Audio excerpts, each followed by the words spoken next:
మేడి పాపయ్య మాదిగా ఎంఆర్పిఎస్ రాష్ట్ర అధ్యక్షులుగా వ్యవహరిస్తూ ఉన్నాను.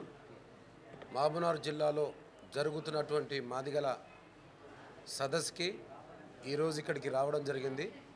ఈ యొక్క సదస్సులో మరి దక్షిణాది రాష్ట్రాల అధ్యక్షులు మల్లెపోగు శ్రీను గారు, ఇక్కడ రాష్ట్ర వర్కింగ్ ప్రెసిడెంట్ జములయ్య గారు, ఇంకా తదితర ఉద్యమ నాయకుల మధ్యలో ప్రెస్ మీట్ కండక్ట్ చేస్తున్నటువంటి మిత్రులందరికీ పేరు పేరున మరి పత్రికా మిత్రులందరికీ, ఇక్కడ వచ్చినటువంటి మాదిగ ఉద్యమకారులందరికీ, మహిళలకి ఉద్యమాభివందనాలు తెలియజేస్తూ ఉన్నాను. రాష్ట్రంలో మాదిగలు 70 లక్షల మంది పాపులేషన్ కలిగినటువంటి తెలంగాణ రాష్ట్రంలో ఉన్నారు.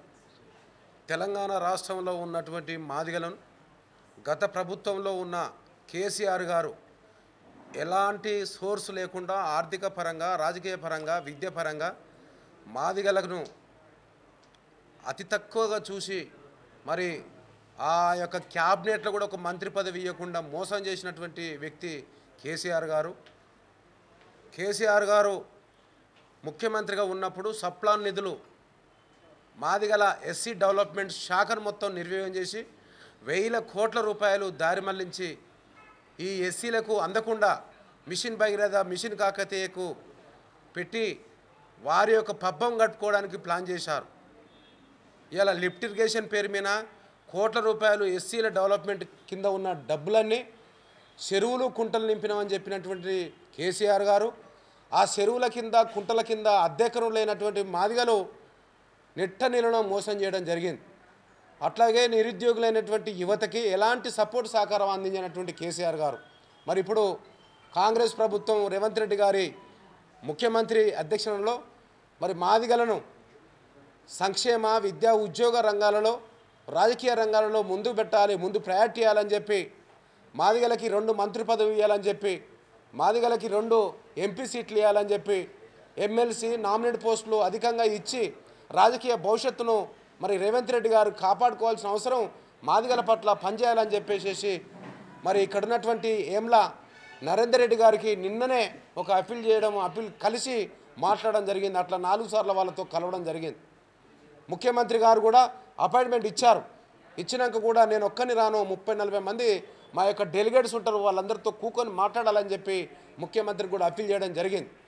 ఇట్లా ఈరోజు ఈ రాష్ట్రంలో తెలంగాణలో పాపులేషన్ పరంగా చూస్తే, ఓట్ల పరంగా చూస్తే వాళ్ళు డప్పులు కొట్టి, చిందులేసి, స్లోగన్స్ ఇచ్చి అనేక రకాలుగా కాంగ్రెస్ పార్టీకి కంటికి రెప్పలా కాపాడుకొని అధికారంలో తీసుకురావడం జరిగింది. ఇది రేవంత్ రెడ్డితో పాటు ఆయన క్యాబినెట్లో ఉన్నటువంటి మంత్రివర్గం ఆలోచించాలి. ఎక్కడ కూడా మాదిగలను చిన్న చూపు చూడకుండా ఇవాళ నిరుద్యోగులైనటువంటి యువతకి, అట్లాగే చదువుకోవడానికి ప్రయత్నం చేస్తున్నటువంటి గురుకుల పాఠశాలలు కావచ్చు, రెసిడెన్షియల్ స్కూల్స్ కావచ్చు, ఇంకా అనేక రకాలుగా హాస్టల్స్ కావచ్చు, ప్రాథమిక పాఠశాల నుంచి వెళ్ళి హయ్యర్ స్కూల్స్ వరకు కూడా ఎక్కడ కూడా టీచర్ కొరత లేకుండా వారి యొక్క ఆ విద్యను సక్రమైనటువంటి ఆ బతుకులపైన విద్య రావాలని చెప్పేసి పోరాటాలు కొనసాగుతూ ఉన్నాయి.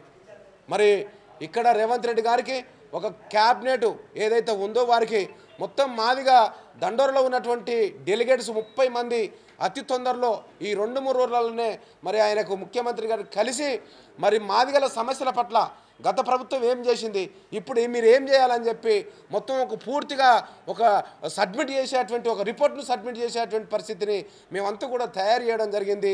దీనికి రేవంత్ రెడ్డి గారు కూడా సముత్తుకంగా ఉండి మాదిగల సమస్యల పట్ల ముందుకు వస్తారని చెప్పి ఆశిస్తూ ఉన్నాం. మరి అతి తొందరలో పార్లమెంట్ ఎలక్షన్లు ఉన్నాయి. పార్లమెంట్ ఎలక్షన్లలో గతంలో అసెంబ్లీ ఎలక్షన్లు ఉన్నప్పుడు మోడీ గారు ప్రధానమంత్రిగా ఉండి హైదరాబాద్లో మీటింగ్కి వచ్చాడు. మాదిగల మీటింగ్కి వచ్చి నేను ఎస్సీ వర్గీకరణ చేస్తున్నానని చెప్పాడు. దాని మీద కమిటీ అని చెప్పాడు. 2 సార్లు పార్లమెంటు ఆయన వచ్చిపోయినాక పార్లమెంట్ జరిగింది కానీ ఎస్సీ వర్గీకరణ జరగలేదు. మళ్ళీ పార్లమెంట్ ఎలక్షన్లో మాదిగల ఓట్లు అడగడానికి ఒక మాదిగ దండోర పేరు మీద ఒక వ్యక్తి, అట్లాగే మోడీ ఇద్దరు కలిసి మాదిగ పల్లెలకు వస్తూ ఉన్నారు. మాదిగ ప్రజలకు విజ్ఞప్తి చేస్తూ ఉన్నాను. 29 సంవత్సరాలుగా సుదీర్ఘ పోరాటంలో మాదిగలు అనేక మంది విద్యావంతులు మన ఉన్నటువంటి ఉద్యమకారులందరూ కూడా వాళ్ళ బలిదానాలు, వాళ్ళ ప్రాణాలు ఇచ్చినటువంటి దాని మీద ఈరోజు ఒక వ్యక్తి దాన్ని అమ్ముకోవడానికి ప్రయత్నం చేస్తూ ఉన్నాడు. మోడీకి ఎవరన్నా ఓటేస్తారా? భారతీయ జనతా పార్టీకి తెలంగాణలో ఎవరన్నా ఓటేస్తారా? గ్రామాలలో మనం తినే తిండి మీద డిక్టేట్ చేస్తూ ఉన్నారు. మీరు తినే పలానా తిండి తినొద్దని చెప్పి డిక్టేట్ చేస్తున్నటువంటి మతోన్వాదుల చెంతన చేరి మాదిగల వంచిస్తున్నటువంటి వ్యక్తులు కొంతమంది ఉన్నారు. వారికి ఖబర్దార్ చెప్తా ఉన్నాం. మాదిగలమంతా తెలంగాణలో తిరుగుబాటు చేసినటువంటి చేతులు ఇవాళ పిడికిలెత్తి అనేక రకాలుగా సమస్యల పట్ల ఉద్యమాలు చేసినటువంటి బిడ్డలు, ఈ బిడ్డల తెరువు ఏ మతోన్వాదులు వచ్చేసి ఓటు అడిగినా తరిమి కొడతాం. ఇక్కడ కావాల్సింది రావాల్సింది మొత్తం మాదిగల పట్ల, మాదిగల సంక్షేమం పట్ల మాట్లాడేటువంటి, మాదిగ విద్య పట్ల, రాజకీయ ఉద్యోగాల పట్ల మాట్లాడేటువంటి వ్యక్తులు రావాలి. వారికే మా ఓట్లు వేస్తామని చెప్పేసి అతి తొందరలో రేవంత్ రెడ్డి గారితో, అక్కడ ఉన్నటువంటి ఏంల ప్రశాంత్ రెడ్డితో మొత్తం మేము మాట్లాడేసి మేము ఎవరికి సపోర్ట్ చేయాలని చెప్పి మరి అన్ని విషయాలు మాట్లాడి అతి తొందరలో ఒక 2-3 రోజులనే మా యొక్క కార్యాచరణ మొత్తం కూడా మరి ప్రకటిస్తామని తెలియజేస్తూ, ఈ రోజు మహబూబ్నగర్ జిల్లాలో ఉన్నటువంటి ఇక్కడ ఈ కొంతమంది అయినా వచ్చినటువంటి ప్రతి ఒక్క మాదిగ బిడ్డకి ఉద్యమాభివందనాలు తెలియజేస్తా ఉన్నాను.